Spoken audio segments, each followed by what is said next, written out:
Un rendez-vous manqué pour le meeting prévu le dimanche 11 janvier 2015 sur le boulevard Triomphal par la plateforme Sauvons la RDC. La population quinoise qui avait répondu présent à cette invitation de l'opposition congolaise était dispersée par les agents de la police congolaise déployés sur le lieu par l'autorité urbaine. Selon les témoignages, le site a été envahi par la police depuis la veille de l'événement jusqu'au jour J. Présents sur le lieu, ces agents de l'ordre ont bousculé, blessé, voire même arrêté certaines personnes. Parmi ces victimes d'agression, il y a eu un caméraman de Canal Kin poignardé par une baïonnette en plein reportage. Acte jugé de barbarie par les coordonnateurs de forces acquises au changement, Martin Fayoulou. Il y a au moins une dizaine de blessés à l'hôpital, il y a une trentaine d'arrêtés et donc nous allons voir, mais il y a des blessés très graves, même vos collègues journalistes.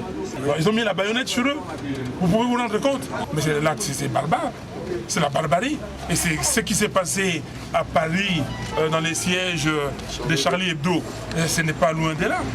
Nous sommes à ce niveau-là. C'est de la barbarie pure et simple. Sauvons la RDC compte entreprendre d'autres actions toujours dans le cadre de dire non à la révision de la Constitution et toute autre manœuvre de la majorité. Pour Martin Fayoulou, ces grands rendez-vous qui a été boycotté par le gouvernement ne constituent pas un échec pour l'opposition, mais plutôt une réussite. Nos militants ont bravé la peur, mais ils devaient se servir de moyens autres que les gaz lacrymogènes. Ils ont mis, des armes, ils ont bâillonné les gens. Vous avez vu le nombre de blessés, vous avez vu le nombre d'arrêtés, vous avez vu le bus dont on a crevé le pneu.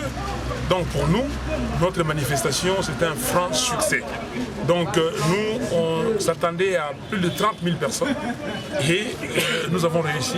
Et M. Kanyama est venu, il était incapable de me regarder en face.